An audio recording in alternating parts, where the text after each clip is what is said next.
Good morning dear student. आज मैं आप लोगों को इकोनॉमिक्स में क्या पढ़ाऊंगा? विनिमय।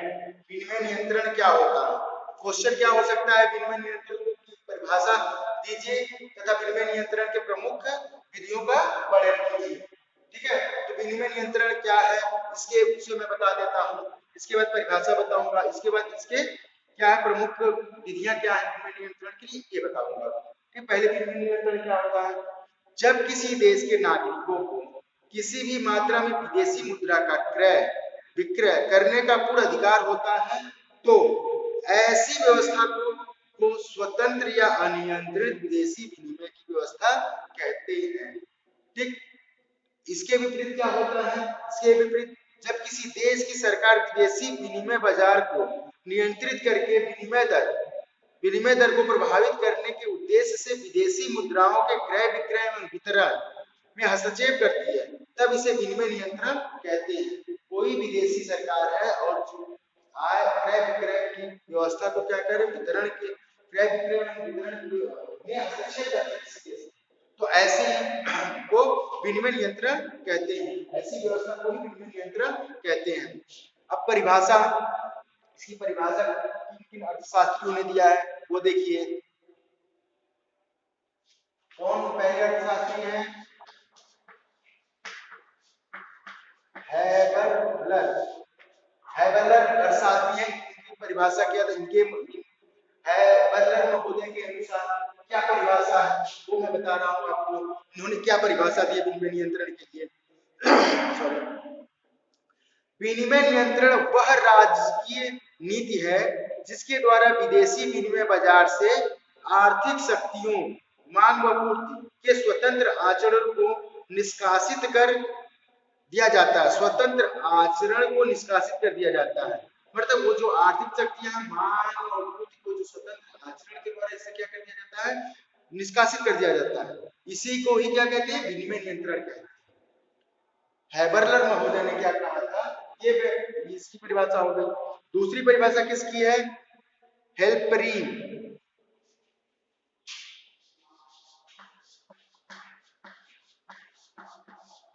हेल्पेरिन। हेल्पेरिन महोदय की क्या परिभाषा? हेल्पेरिन के अनुसार क्या है परिभाषा? ठीक है, इनकी क्या परिभाषा है? इनके इनके अनुसार विनिमय नियंत्रण वह व्यवस्था है जिसमें विदेशी विनिमय से संबंध रखने वाले प्रत्येक वस्तु का आदान प्रदान सरकार द्वारा नियंत्रित होता है। सरकार द्वारा नियंत्रित होता है, मतलब जो विनिमय होता है इनके हिसाब से विदेशी विनिमय से संबंध रखने जो आदान प्रदान होता है एक देश से दूसरे देश का, वही उसका जो नियंत्रण होता है, सरकार का नियंत्रण होता है, वही विनिमय नियंत्रण होता है। ठीक, अब क्या है? अब किसकी परिभाषा है वाल्टर क्रॉस की परिभाषा।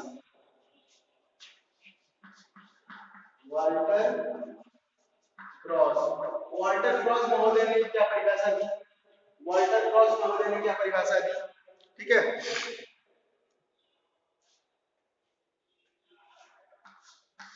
वाल्टर क्रॉस महोदय की क्या परिभाषा है? इनकी परिभाषा है कि विनिमय नियंत्रण वह तकनीकी है जिसकी सहायता से विदेशी विनिमय की सीमित पूर्ति को एकत्रित करके पुनः वितरित किया जाता है। इसका उद्देश्य विदेशी विनिमय की मांग को किस प्रकार उसकी उपलब्ध पूर्ति तक सीमित रखना है। ठीक है, इस प्रकार विनिमय दर को स्थिर रखा जाता है, भले ही यह दर अधिमूल्यित स्तर पर ही क्यों ना हो। मतलब इन्होंने ये कहा कि जो विदेशी स्तर पर है विनिमय है, उसका उद्देश्य क्या होता है कि मूल्य को निर्धारित किया जाता है, जो लगाया जाता है मूल्य को निर्धारित किया जाता है और सीमित रखने के लिए प्रयास किया जाता है। यही भले ही उसका मूल्य कुछ अधिक हो तब भी ऐसे ऐसे इसी को विनिमय नियंत्रण कहते हैं, एक्सचेंज कंट्रोल कहते हैं। ठीक है, स्नाइडर के अनुसार स्नाइडर के अनुसार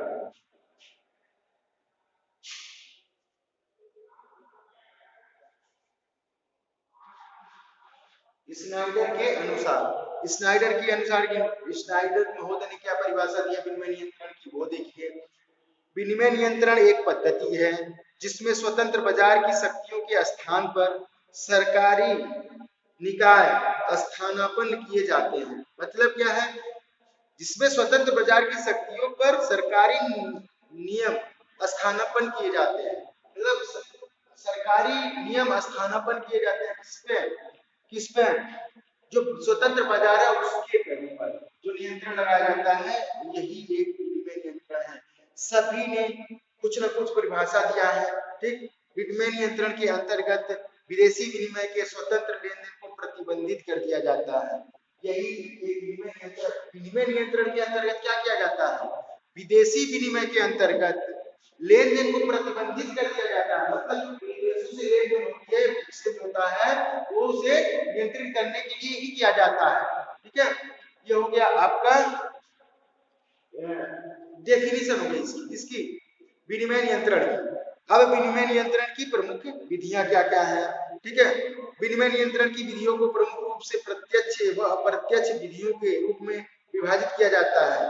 प्रत्यक्ष विधियों में साधारणतया सरकार के प्रत्यक्ष हस्तक्षेप, विनिमय पाबंदियों, विविध विनियम दरों, विनिमय समाशोधन, विनियम समाशोधन, ठीक, समझौते आदि आते हैं, ठीक है।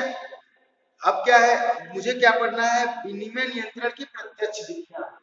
विनिमय नियंत्रण की प्रत्यक्ष विधियां क्या है, ठीक है। विनिमय नियंत्रण की प्रत्यक्ष विधियां पढ़ना है, ठीक।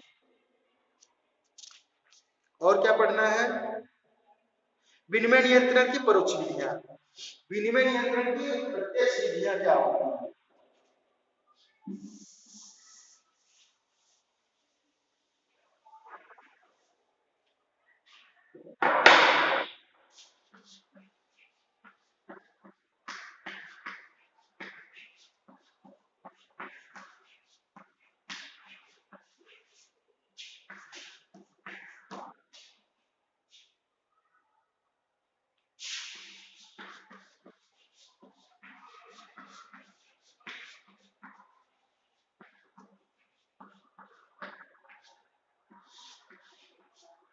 विनिमय नियंत्रण की प्रत्यक्ष विधियां।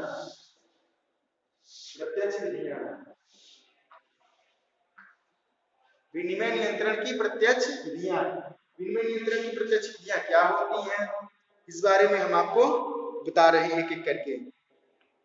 पहला है सरकारी हस्तक्षेप। पहला क्या है, सरकारी हस्तक्षेप।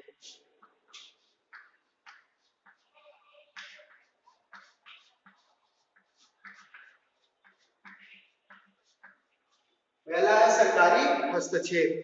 सरकारी हस्तक्षेप से क्या तात्पर्य है, ठीक है। तो सरकारी हस्तक्षेप से हमारा तात्पर्य यह है, सरकारी हस्तक्षेप से तात्पर्य उस नीति से है जिसके द्वारा सरकार या केंद्रीय बैंक विदेशी विनिमय बाजार में घरेलू मुद्रा की खरीद या बिक्री करती है। यह हस्तक्षेप कृत्रिम रूप से विनिमय दर को ऊंचे या निचले स्तर पर रखने हेतु किया जाता है। जब विनिमय दर को साम्य स्तर से ऊंचा रखा जाता है तो यह आवश्यक हो जाता है कि सरकार विदेशी मुद्रा बेचने या घरेलू मुद्रा खरीदने की स्थिति में हो। मतलब यदि ऐसा हो जाता है तो ऊंचा स्तर बनाने के लिए क्या सरकारी नियंत्रण हो जाता है, क्या जाता है आयात और निर्यात को ऊंचा स्तर बनाने के लिए, ठीक है। तो सरकारी नियंत्रण के अंतर्गत ये कार्य होते हैं। इसके लिए विदेशी मुद्रा का पर्याप्त कोष होना चाहिए। मतलब सरकारी नियंत्रण में विदेशी मुद्रा कोष का नियंत्रण सरकार के पास होना चाहिए। यदि विनिमय दर को साम्य से निचले स्तर पर रखना हो तो सरकार को घरेलू मुद्रा बेचकर विदेशी मुद्रा प्राप्त करने हेतु तत्पर रहना होगा। मतलब यदि साम्य स्तर पर यदि बराबर लाना है विदेशी से में, तो क्या करना पड़ेगा, सरकार को घरेलू मुद्रा बेचकर विदेशी मुद्रा को ज्यादा से ज्यादा अपने यहाँ रखना पड़ेगा। दोनों ही स्थितियों में सरकारी हस्तक्षेप अपरिहार्य होता है। दोनों ही स्थितियों में सरकारी हस्तक्षेप आवश्यक होता है, ठीक है, जो ऊपर बताया गया। दूसरा क्या है, विनिमय प्रतिबंध। दूसरा है विनिमय प्रतिबंध, सॉरी दूसरा क्या है, विनिमय प्रतिबंध। विनिमय प्रतिबंध में क्या होता है, विनिमय पाबंदियों के माध्यम से सरकार विदेशी विनिमय बाजार में अनिवार्य रूप से घरेलू मुद्रा की पूर्ति को कम कर देती है। ठीक है, विदेशी विनिमय के लिए क्या करे, घरेलू मुद्रा की पूर्ति को अपने यहाँ कम कर देती है सरकार। ठीक है, व्यक्तियों तथा व्यापारिक प्रतिष्ठानों के लिए आवश्यक होता है कि वे पूर्ण रूप में एक केंद्रीय संस्था द्वारा ही अपने विदेशी मुद्रा के भुगतानों तथा प्राप्तियों को पूर्ण करें। मतलब क्या होता है, यदि प्राइवेट व्यक्ति जो होता है, प्राइवेट व्यक्ति या व्यापारिक संस्थान जो होते हैं, उनको क्या होता है, केंद्रीय संस्था जो है, विदेशी स्तर पर केंद्रीय संस्था जो होती है, जो एथोराइज्ड हो, उनके माध्यम से विदेशी मुद्रा में भुगतान करें। ठीक है, आया प्राप्तियों को पूर्ण करें। देश की मुद्रा की किसी अन्य विदेशी मुद्रा में विनिमय केवल इस संस्था की अनुमति से ही करें। मतलब कोई यदि एक्सचेंज हो रहा है तो कोई एक केंद्रीय संस्था है, उसी के माध्यम से विदेशी मुद्रा का एक्सचेंज किया जाएगा। ठीक है, यही होता है विनिमय प्रतिबंध। सरकार का विनिमय प्रतिबंध है, ये है एक ऑथराइज्ड संस्था से ही आप करा सकते हैं। ठीक, नेक्स्ट क्या है, अवरुद्ध खाते। खाते कौन से अवरुद्ध किए जाएंगे उसके बारे में। अवरुद्ध खाते के अंतर्गत देश के लोगों को ये आदेश दिए जाते हैं कि वे उनके द्वारा विदेशियों को चुकाए जाने वाली राशि को विशिष्ट रूप से स्थापित किए गए बैंक में जमा करें। इसका परिणाम यह होता है कि अपने ऋणों का भुगतान करने हेतु देश के नागरिकों को काले बाजार में विदेशी विनिमय खरीदने की आवश्यकता नहीं होती। इसके विपरीत उनके द्वारा चुकाई जाने वाली मुद्रा विशिष्ट बैंकों में अवरुद्ध कर दी जाती है और इसको विदेशी विनिमय में परिवर्तित करने की छूट समाप्त कर दी जाती है। इस प्रकार अवरुद्ध खातों का प्रतिकूल प्रभाव विदेशी साहूकारों पर होता है, क्योंकि वे इस खाते में जमा मुद्राओं का उपयोग कहीं भी नहीं कर सकते। ठीक, मतलब जो अवरुद्ध खाते हैं, जो खाते बंद कर दिए जाते हैं, वो उस खाते से कहीं भी एक्सचेंज नहीं कर सकता, विनिमय नहीं कर सकता किसी देश के साथ या किसी संस्था के साथ, क्योंकि उस सरकार ने उस पर पाबंदी लगा दी है। तीसरा क्या, तीसरा हो गया, चौथा है बहु विनिमय दरें। बहु विनिमय दरें, ज्यादा से ज्यादा जो बहु विनिमय है, ज्यादा से ज्यादा एक्सचेंज हो रहा है, उसकी क्या दरें होंगी उसके बारे में बताया जा रहा है। इस विधि के अंतर्गत विभिन्न वस्तुओं के आयात व निर्यात हेतु पृथक पृथक विनिमय दरें निर्धारित की जाती है। मतलब विनिमय दरें अलग अलग निर्धारित की जाती है आयात निर्यात पर। ठीक है, इस विधि को अपनाने का मुख्य प्रयोजन निर्यात को प्रोत्साहन देना तथा आयात को सीमित करना है, जिससे कि देश पर्याप्त विदेशी विनिमय का संचयन कर सके, ताकि विदेशी मुद्रा का ज्यादा से ज्यादा देश संचयन कर सके। ठीक है, ये होता है विनिमय समाशोधन समझौता। सन 1930 में अनेक यूरोपियन देशों ने इस विधि के द्वारा अपनी बिगड़ती हुई भुगतान स्थिति को संभालने का प्रयास किया था।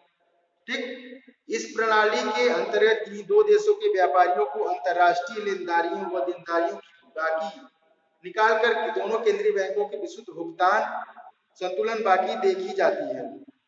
उदाहरण के लिए अ देश का केंद्रीय बैंक ब देश के केंद्रीय बैंक में खाता खोल देता है। तो अ देश का केंद्रीय बैंक दूसरे देश में क्या खाता खोल देता है, वही क्या होता है कि विनिमय समाशोधन समझौता होता है। इस समझौते के अंतर्गत क्या करता है, आयात निर्यात के लिए कोई एक केंद्रीय बैंक जो होता है देश का, तो दूसरे देश के केंद्रीय बैंक में खाता खोल देता है। उसके माध्यम से वो क्या करता है, उसके माध्यम से एक्सचेंज होता रहता है। ठीक है, उसके माध्यम से एक्सचेंज होता रहता है। विनिमय भुगतान समझौता। नेक्स्ट है भुगतान समझौता। भुगतान समझौते तथा समाशोधन समझौते में पर्याप्त समानता है, क्योंकि दोनों ही के अंतर्गत दो देशों के परस्पर सहमति से भुगतान संबंधित कार्यक्रम निर्धारित किए जाते हैं। ठीक है, परंतु भुगतान समझौते के अंतर्गत निर्दिष्ट अवधि में दो देशों के बीच होने वाले व्यापार की मात्रा को विनियमित किया जाता है। ये होता है जो भुगतान संतुलन होता है। भुगतान समझौते जो होते हैं, दो देशों के बीच भुगतान समझौते होते हैं कि कैसे किया जाएगा, कैसे किया जाएगा। ठीक, क्षतिपूर्ति समझौता। क्षतिपूर्ति समझौते वस्तु विनिमय समझौते हैं, जिसके अंतर्गत विदेशी विनिमय के आदान प्रदान किए बिना ही वस्तुओं और सेवाओं का आयात व निर्यात किया जा सकता है। ठीक, बिना क्षतिपूर्ति समझौते यदि किसी देश द्वारा आयात निर्यात किया जा रहा है और कोई गड़बड़ी हो रही है तो उसके लिए क्या करते हैं, जो समझौते होते हैं, क्षतिपूर्ति उसकी दिलाई जाती है इसके माध्यम से। ठीक है, अब ये हो गया आपका विनिमय की विधियां, मतलब जो विनिमय नियंत्रण करने की क्या विधियां हैं वो हो गया। ठीक है, विनिमय नियंत्रण की प्रत्यक्ष विधियां क्या क्या है, ये प्रत्यक्ष विधियां हैं। अब आगे मैं कल आपको बताऊंगा परोक्ष विधियां। परोक्ष विधियां क्या क्या होती है, ठीक है।